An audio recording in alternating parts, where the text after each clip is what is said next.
দৃশ্য দেখেছেন, পুলিশের যে ব্রুটালিটি দেখেছেন, তার থেকে তারা আসলে এখান থেকে মুক্ত হওয়া, এই সিন থেকে, এটা আমার মনে হয় সময় সাপেক্ষ ব্যাপার।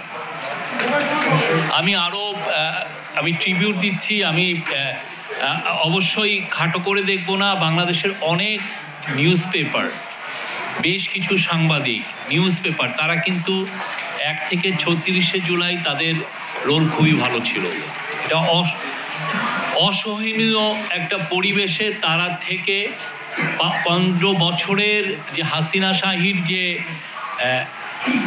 একটা ডিক্টেটরশিপকে, রক্তচক্ষুকে তারা ইগনোর করে তারা যে জার্নালিজম করেছে, এই যে মৃত্যুর হিসাব দেওয়া, কতজন মারা যাচ্ছেন, আমরা তখনও প্রকৃত চিত্র পাইনি। তারপরেও দেখবেন যে অনেকগুলো পত্রিকা অনেক বাধা সত্ত্বেও, একদিকে ডিজিএফআইয়ের ফোন কল, আর একদিক দিয়ে হচ্ছে পলিটিশিয়ানদের ফোন কল, আর একটা হচ্ছে ছাত্রলীগ, যুবলীগ এবং সাংবাদিক লীগের চোখ রাঙানি, সব কিছুকে উপেক্ষা করে বাংলাদেশের বেশ কিছু সংবাদপত্র ভালো জার্নালিজম করেছেন, আমরা তাদেরকে স্যালুট জানাই।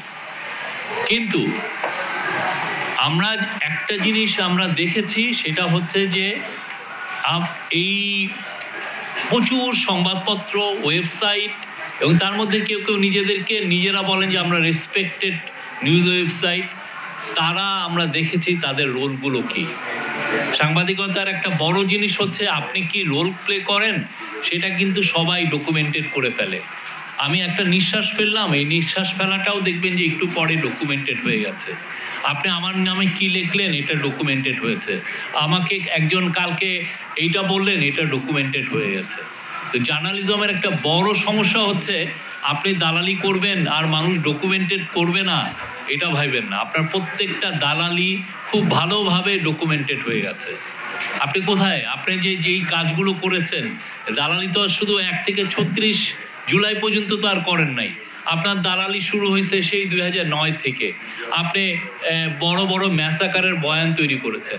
আমি এখানে যারা আজকে 1 থেকে 36শে জুলাইয়ের যারা কাজ করেছেন, জার্নালিজম কি হয়েছে এটার, আমি সবাইকে বলবো যে আপনারা এর আগে যতগুলো ঘটনা ঘটেছে, বড় বড় ঘটনা, সেগুলো ডকুমেন্টেশন করেন। এটা খুব ইম্পর্টেন্ট। এবং শাপলার সময় ওরা যেটা করতো, যে একটা পুলিশ বা ওদের সিকিউরিটি ফোর্স একটা বড় রকমের ম্যাসাকার করতো, এবং তখনই দেখতেন যে ফেসবুকে ওদের হয়ে একটা বড় গ্রুপ বা ওদের হয়ে জার্নালিস্টদের একটা বড় গ্রুপ বয়ান তৈরি করতো, মানে এটাকে নর্মালাইজ করা, যে এই লোকটাকে মারাটা দরকার আছে, এই লোক না মারলে দেশ এগোতে পারবে না। এই যে একটা বয়ান তৈরি করা, এটার জন্য বয়ান কারা করেছে? আপনারা দেখেন, আমরা এই জায়গায় সবাইকে, আমি এই জন্য বলতেছি যে এটা প্রাইভেট ইনিশিয়েটিভে এই ডকুমেন্টেশনটা হোক। যদি সরকার যদি এই কাজটা করে, কারা এই বয়ানগুলো তৈরি করেছে, তাহলে হবে কি, মানুষ বলবে যে না, এটা তো সরকারের একটা মোটিভেটেড একটা বিষয় হয়েছে। আমরা চাই প্রাইভেট থিঙ্ক ট্যাঙ্করা এটা করুক, খুব ভালো রকম। এটা প্রত্যেকটা দেশে হয়।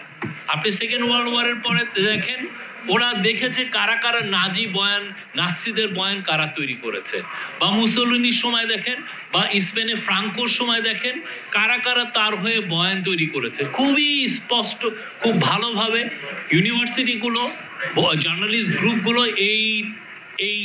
এই রিসার্চগুলো করে দেখিয়েছে যে কিভাবে এই বয়ানগুলো তৈরি করেছে। বয়ানগুলো তৈরি করার মূল কারণ কি? মূল কারণ হচ্ছে ডিক্টেটরশিপের হাতকে বলিষ্ঠ করা, আপনার আমার অধিকারকে খরণ করে নেওয়া। আপনাকেই বলা, আপনাকে মারবে, আপনাকে মেরে আবার জনগণকে বলবে যে না, আপনার মারাটা তার যৌক্তিক ছিল, আপনার অধিকারটা সে হরণ করে নিবে। তখন কিন্তু কিছু সাংবাদিক আবার এই বয়ানটা করবে যে না, ওর অধিকার হরণ করাটা সঠিক ছিল। আপনি 15 বছর, 1-2 বছর না, আপনি অনেকগুলো ঘটনা, আপনি শাপলা বলেন, মাওলানা সাঈদীর ভার্ডিকের পরের দিন দেখেন, হ্যাঁ, আপনি যে সবাই একদিক দিয়ে মানুষ মারছে, কিন্তু হাসি ঠাট্টা হচ্ছে কি, এই চাঁদে সাঈদীকে দেখা গেছে। আপনার পুরো অ্যাটেনশন ওইদিকে নিয়ে, এইদিকে যে 160 জনের মতো লোককে রাইফেলের গুলি করে মারা হয়েছে, ভয়াবহ একটা হত্যাকাণ্ড ছিল। আপনি দেখেন কিভাবে এটাকে নর্মালাইজ করছে, মানে এই লোকগুলোকে মারাটা দরকার, যৌক্তিক ছিল। তারপরে আপনি ওই যে খালেদা জিয়ার যে একজন লিডার অফ দ্য অপোজিশন তার বাসার সামনে আপনি ইয়ে দিয়ে দিচ্ছেন, কি জন্য বালির ট্রাক দিয়ে দিচ্ছেন, এবং কিছু সাংস্কৃতিক কর্মী ওইখানে আবার যাচ্ছেনও এটাকে ইয়ে করার জন্য। এবং ওইটারে আপনার ওই সময় ফেসবুক গুলো দেখেন, যারা যারা এটা বলছেন, এটা কি ভয়াবহ একটা সময়। এই সময়টাকে আমরা খুবই মেটিকুলাসলি আমরা এইটাকে রিসার্চের মাধ্যমে রাখবো। কার কি করেছেন, কে কিভাবে বয়ান তৈরি করছেন, কেউ যেন এটা বয়ান তৈরি করবেন আর আপনাকে আপনার সম্পর্কে লেখা হবে না এটা ভাইবেন না। প্রত্যেকটা জিনিস ওয়েল ডকুমেন্টেড থাকবে। আমাদের আগের জেনারেশন আমরা এটা ফেল করেছি। আমরা ৭৪-এর ফ্যামিনকে নিয়ে লিখতে আমরা ফেল করেছি। আমরা রক্ষী বাহিনীর যে অত্যাচার সেটা নিয়ে আমরা ফেল করেছি। আমাদের এর আগে প্রচুর সমস্যা হয়েছে, প্রচুর আমাদের ফেলুর ছিল আমাদের যে রাষ্ট্র হিসাবে। প্রত্যেকটা জায়গায় আমরা এই ডকুমেন্টেশনে ফেল করেছি। আমরা এইবার জন্য ফেল না করি। কেন আমরা ফেল করব, মানে কেন আমাদের ফেল করতে, আমরা যাতে ফেল না করি এটার মূল কারণ হচ্ছে আমরা চাই আমাদের ফিউচার জেনারেশন যাতে আমরা যেটা ফেস করেছি সেটা যেন ওরা ফেস না করে। বাংলাদেশে যাতে এই রকমের স্বৈরতান্ত্রিক একটা স্বৈরতন্ত্রকে লেজিটিমাইজ করার যে বয়ান সেটা যেন আর জীবনে তৈরি না হয়। যেই ক্ষমতায় আসুক তার হয়ে জন্য কোনো সাংবাদিক দালালি করতে না হয়। এবং এই জন্য আমরা বারবার বলছি যে আমাদের ভুল ত্রুটি থাকলে এই গভর্নমেন্ট একটা এক্সাম্পল সেট করতে চাচ্ছে। আপনি আমার মিস্টেক থাকলে, আমার ভুল ত্রুটি থাকলে, আমার অন্যায় থাকলে আপনি জোর গলায় বলেন, জোর কলমে লেখেন, আমাদেরকে দেখিয়ে দেন যে না আপনার এখানে ভুল হচ্ছে। সাংবাদিকতা এটা হওয়া উচিত। কিছুদিন আগে আমি আপনার একটা বড় পত্রিকা আমরা দেখলাম যে প্রফেসর ইউনূসকে প্রশংসা সূচক ২-৩টা লেখা লিখছে। আমরা তাকে ফোন দিয়ে বলছি ভাই এটা লেখার দরকার নাই, আপনি আমার গঠনমূলক সমালোচনা করেন, এই প্রশংসা করার তো দরকার নাই। আমরা চাই আপনারা এই প্রত্যেকটা বিষয় আপনারা তুলে ধরেন। বাংলাদেশের স্বাধীন সাংবাদিকতার খুবই একটা ইম্পর্টেন্ট সময় যাচ্ছে। আমরা বাংলাদেশকে নতুনভাবে গড়তে চাই। সেটার জন্য আমরা যে ইন্টারিম গভর্নমেন্টের ২য় অধ্যায় গতকাল শুরু হয়েছে কনসেনসাস কমিশনের মাধ্যমে, আমরা চাচ্ছি পুরো বাংলাদেশের সমস্ত পলিটিক্যাল পার্টি এখানে কন্ট্রিবিউট করুক, বাংলাদেশের সিভিল সোসাইটি এখানে কন্ট্রিবিউট করুক। পলিটিক্যাল পার্টি তো তাদের কথা বক্তব্য দিবে, আপনারাও যেন সবাই মিলে আমরা যেন এই বক্তব্য দিতে পারি। আমরা কেমন বাংলাদেশ চাই, এমন একটা বাংলাদেশ যেখানে ফ্যাসিবাদের বয়ান কেউ তৈরি করবে না, যে তার অন্ধ হয়ে তার পার্টিকে ফলো করবে না, তার লিডার কিলিং করছে অথচ আপনি তাকে আপনি সাপোর্ট দিচ্ছেন। এই ধরনের জন্য পলিটিক্যাল সেট আপ যেন বাংলাদেশে না থাকে। বাংলাদেশ একটা থ্রাইভিং ডেমোক্রেসি হোক, সবাই মিলে আমরা যেন এমন একটা দেশ গড়ি যেই দেশে সবার ভয়েস শোনা যায়, কোনো ভয়েস যাতে মাজল না হয়, কেউ যেন না বলতে পারে যে না আমার কথা আমি বলতে পারছি না।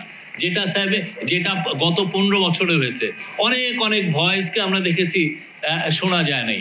অনেক পত্রিকায় আমরা দেখেছি না এই লোকের এই গ্রুপের লোক কাউকে নেওয়া যাবে না, ভিতরে আবার যে একজন যদি নেওয়া হয়েছে ভাই উনি কিন্তু মাদ্রাসার ছেলে, ওকে নেওয়াটা ঠিক হয় নাই, ভাই উনি কিন্তু পূর্বজন্মে উনি শিবির করতেন, ওকে আপনি নিলেন কেন?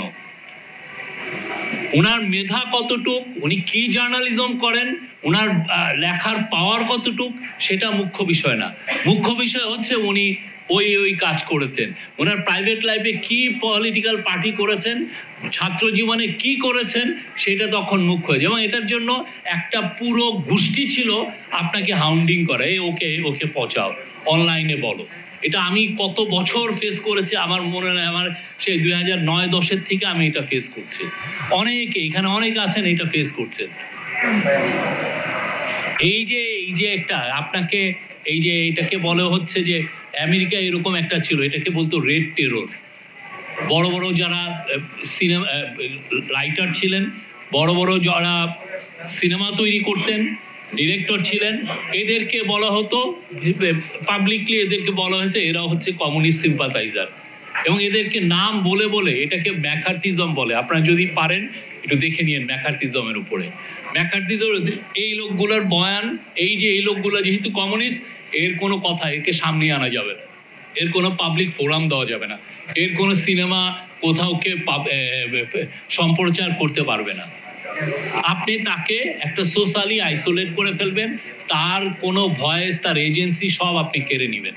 ঠিক 15টা বছর এই কাজগুলো হয়েছে, এবং যারা করেছেন আমাদের আশেপাশের আমাদের ভাই বোন সবাই, তারাই আপনি দেখবেন যে সে হয়তো আপনার সাথে রিলেটেড, সে হয়তো আপনার পাড়ার সিনিয়র ভাই, এরাই এই কাজগুলো করেছেন। আমরা নতুন বাংলাদেশ গড়তে চাই, নতুন বাংলাদেশে আমরা রেসপন্সিবল জার্নালিজম করতে চাই, আমরা ক্রিটিক্যাল জার্নালিজম করতে চাই। আমার বিরুদ্ধে যদি কিছু থাকে আপনি লেখেন, জোর গলায় লেখেন, আমাদের বিরুদ্ধে জোর গলায় লেখেন। আমরা এমন একটা জার্নালিজম করতে চাই যে জার্নালিজম শেখ হাসিনার 15 বছরের জার্নালিজমের থেকে অনেক অনেক দূরে, এমন একটা ইন্ডিপেন্ডেন্ট জার্নালিজম সে প্রত্যেকটা গভর্নমেন্টকেই যেন কাঠ গড়ায় দাঁড় করায়, সেটা আজকে ইন্টারিম গভর্নমেন্ট হোক বা পরবর্তীতে পলিটিক্যাল গভর্নমেন্ট হোক।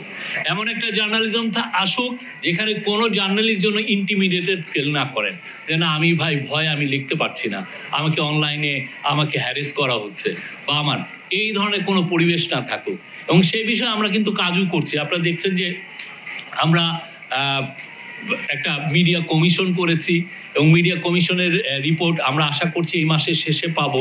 সেটার ফলে এটা নিয়েও আমরা আশা করি যে যখনই রিপোর্টটা হবে প্রত্যেকটা জার্নালিস্ট গ্রুপ ইনক্লুডিং বিএফইউজে সবাই এটার নিয়ে ডিসকাশন করবেন। দেখেন আপনাদের কথাগুলো এসছে কিনা, আপনারা যেই ধরনের ইন্ডিপেন্ডেন্ট এবং ফ্রি জার্নালিজম আপনারা চান, ফ্রিডম অফ প্রেস যেভাবে চান, সেইটার রিফ্লেকশন এই রিফর্ম কমিশনে আসছে কিনা সেটা আপনারা দেখবেন।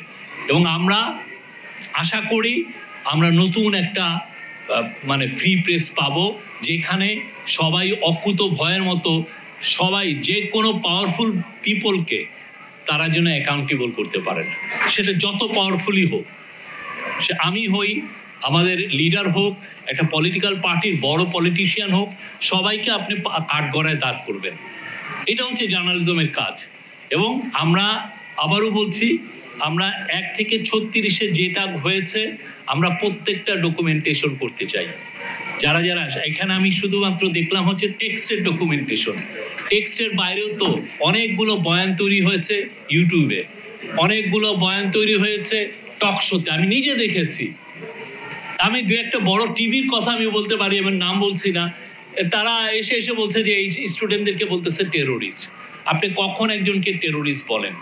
সবাই মিলে টেরোরিস্ট বলা মানে হচ্ছে আপনি এই সাদিক কায়ুমকে আপনি মারার একটা লেজিটিমেসি আপনি তৈরি করছেন। ওকে যখন আপনি টেরোরিস্ট বলবেন তখন লিগালি আপনি বলবেন যে ওকে মারার একটা বৈধতা আছে। আপনার কাজটা কি? আপনি কেন তাকে আপনি তো স্টুডেন্ট বলতে পারতেন যে আন্দোলন করছে। তারা তো এমন না অস্ত্র নিয়ে সে তো আন্দোলনে আসে নাই, সে তার পা যুগল, হাত যুগল এবং মুখ দিয়ে সে তার কথা বলছে, সেটা নিয়ে তো সে পথে এসছে। কিন্তু দেখা যাচ্ছে তাকে আপনি বলছেন জঙ্গি, তাকে আপনি বলছেন টেরোরিস্ট, তাকে বলছেন যে সে কারো টাকা খেয়ে এটা করছে। আপনি অনেক ধরনের কোনো সোর্সিং নাই, আপনি অনেক ধরনের আপনি গল্প ফাঁদলেন। ফাঁদার মূল কারণটা কি? আপনি তার এজেন্সিকে কেড়ে নেওয়া, তাকে হত্যা করার লেজিটিমেসি তৈরি করা। ভয়াবহ জার্নালিজম হয়েছে। যারা এগুলো করেছেন আমি আশা করব তারা আবার ফিরে যেয়ে দেখেন আমরা কি জার্নালিজম করেছি। আপনি এটার মূল কারণ কি ছিল? এইগুলো করার মূল কারণ হয়তো একটা পূর্বাচলের প্লট। এই তো এটা পূর্বাচলের প্লট পেলে আপনি একটু ভালো থাকতে পারবেন, বা আপনার টাকা অ্যাকাউন্টসে অনেক টাকা আসবে। আপনার কিছু দেখছি রিপোর্টও আসছে, এক সাংবাদিকে দেখলাম যে তার ইয়েতে 1000 কোটি টাকার উপরে ট্রানজাকশন হয়েছে। Can you imagine? একটা সাংবাদিকের পক্ষে আপনি যদি খুব ভালো কামান, আমি 20 বছর একটা বড় জায়গায় কাজ করেছি, আপনি যদি ভালো কামান কয় কোটি টাকা আপনি কামাইতে পারবেন সারা জীবন? এইগুলো হচ্ছে এই যে বয়ান তৈরির যে শিল্পে ওনারা নিয়োজিত ছিলেন, সেটারই এটা হচ্ছে এলো ফসল ওনারা তাদের অ্যাকাউন্টসে তুলেছিলেন। ভয়াবহ একটা সময় গেছে। আমরা সেই ভয়াবহ সময়কে দূরে সরে ঠেলতে চাই, আমরা নতুন বাংলাদেশ করতে চাই, সেখানে সব ধরনের ভয়েস থাকবে। আমাকে ক্রিটিসিজম যে করবে খুব বড় গলায় তাকেও আমরা ধারণ করতে চাই, তাকেও আমি এমব্রেস করতে চাই। আমরা রিকনসিলিয়েশনের পথ সবার জন্য উন্মুক্ত করতে চাই, সবার জন্য, সবাই মিলে আমরা একটা ভালো বাংলাদেশ গড়তে চাই। এমন একটা বাংলাদেশ যেখানে কোনো বৈষম্য থাকবে না, এমন একটা বাংলাদেশ যেখানে আপনি লেজিটিমেটলি আপনি যে কোনো মানুষকে আপনি ক্রিটিসাইজ করতে পারবেন, অবশ্যই সেটা এভিডেন্স সহ। আপনি এভিডেন্স নিয়ে যাকে ইচ্ছা আপনি ক্রিটিসাইজ করবেন এবং আপনার জন্য ইন্টিমিডেশন না ফিল করেন। আমি আর এটা নিয়ে বেশি করবো না, বাট আমি সবাইকে বলি এবং আমাদের যারা ইউনিভার্সিটিগুলো, আমি আবারও বলছি, বাংলাদেশ গভর্নমেন্ট এগুলো এই জায়গাগুলোতে এখানে বাংলাদেশ গভর্নমেন্ট এটা করবে না, বা পুলিশ বা অন্য কোনো এজেন্সি দিয়েও এটা করবে না। এটা করলে যেটা ভাববেন যে আমরা তাদের ইন্ডিপেন্ডেন্স বা তাদের ফ্রিডমে আমরা বাধা দিচ্ছি। এটা বরং প্রাইভেট কোনো অর্গানাইজেশন, বাংলাদেশে বেশ ভালো প্রায় 20-30টা ইউনিভার্সিটিতে জার্নালিজম ডিপার্টমেন্ট আছেন, তারা তাদের রিসার্চারকে নিয়োগ করে তারা এগুলো করেন এবং এগুলো আমাদের জন্য, আমাদের ফিউচার জেনারেশনের জন্য খুবই খুবই দরকার। এটা আমাদের করতেই হবে, তাদের কাছে, আমাদের ফিউচার জেনারেশনের কাছে এটা আমার আজকের বক্তব্য। এবং আমি থ্যাংক ইউ জানাই এই যারা এটা করেছেন। এই পেপারটা খুবই সুন্দর পেপার করবেন এবং আমি অর্গানাইজারদেরকে আবার থ্যাংক ইউ জানিয়ে আমার বক্তব্য শেষ করছি।